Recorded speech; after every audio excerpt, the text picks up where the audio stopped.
Grand Prix de l'innovation de la recherche, il est très simple. Là, nous mesurons, nous benchmarkons simplement une avancée scientifique majeure, pure et dure, avec 5 nominés. Imagen, qui a mis au point des capsules en acier inoxydable capables de conserver l'ADN à très long terme. Vous les avez peut-être vus là aussi dans le hall à l'entrée. ISSB, Institut de biologie systémique et de synthèse et systémique, dont on a déjà parlé tout à l'heure. ISTEM, déjà cité aussi. Métaphora, qui travaille sur des biomarqueurs du métabolisme cellulaire pour les cellules souches. Et Universel Biosolutions, qui vend des cellules cardiaques produites à partir de cellules souches induites. Juste les lauréats pour ce prix, il y a 2 lauréats qui sont ISTEM et l'ISSB.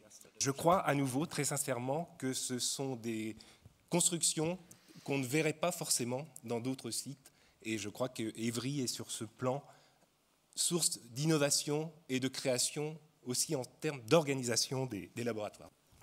Bon. Merci, c'est un petit peu impressionnant de se retrouver là. On a l'impression d'être à la cérémonie des Césars.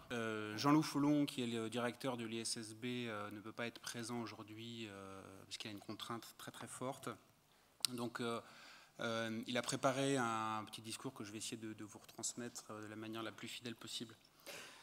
Bon, la biologie de synthèse aujourd'hui bouleverse et va bouleverser encore le processus de découverte en biologie.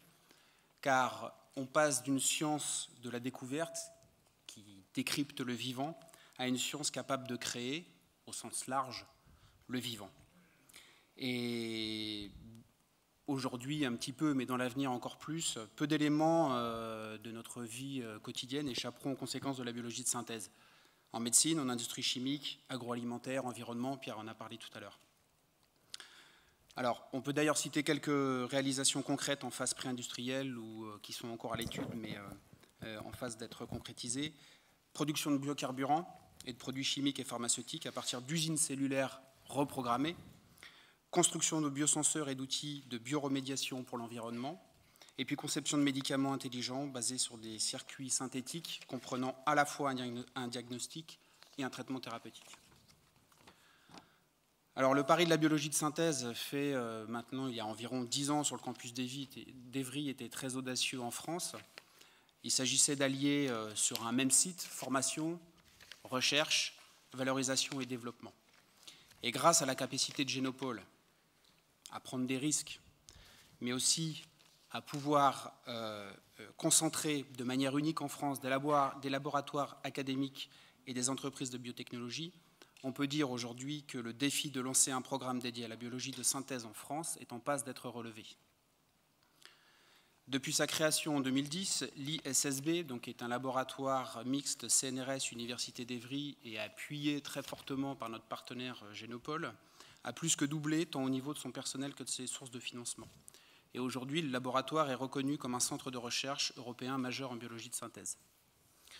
Donc, bien évidemment, Génopole a contribué à ce succès en apportant un soutien logistique et financier au niveau du recrutement des équipes de recherche à travers les contrats à tige, de l'aide à la construction d'une plateforme de biologie de synthèse, Absinthe, et du savoir-faire en matière de collaboration publique-privée qui a été implémenté directement au sein de l'ISSB. Et donc on peut citer les sociétés Ismus et Washfrog qui collaborent et partagent des locaux avec l'ISSB. Et une nouvelle start-up, Abolis, devrait voir le jour en 2014. Donc pour toutes ces raisons, c'est avec une grande satisfaction, mais aussi une grande reconnaissance que l'ISSB accepte ce prix de l'innovation en recherche. Merci. Merci.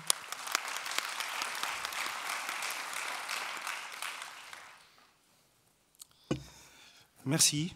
Je suis très heureux d'avoir ce prix à titre personnel d'abord parce que je travaille avec le Génopole et l'ensemble de l'équipe de Pierre depuis 2005, la création d'ISTEM.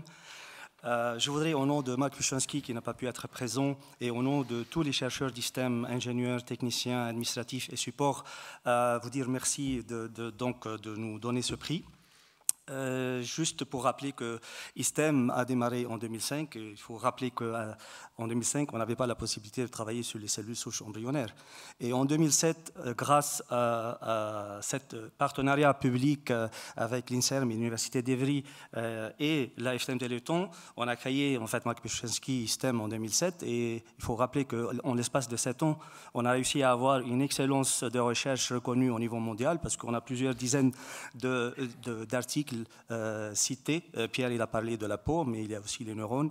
Mais c'est surtout en fait que notre objectif n'est pas seulement l'excellence de la recherche, mais la recherche translationnelle, parce qu'on a réussi aussi en l'espace de 7 ans, 8 ans, à passer cette recherche en clinique grâce à 2 essais qui vont démarrer. Il y a un essai en pharmacologie qui va démarrer cette année. Et nous travaillons avec Généton Bioprod pour la production des kératinaux qui vont être utilisés l'année prochaine dans un essai thérapie cellulaire. Donc, nous sommes très heureux pour ce prix. Il faut rappeler aussi que ISTEM, c'est une quinzaine de doctorants depuis sa création et une dizaine de masters par an. Donc, on a un rôle très important dans la recherche avec l'Université d'Evry.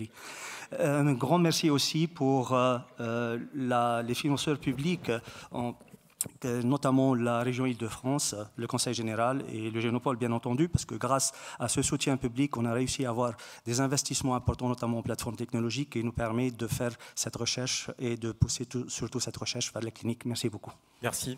Merci.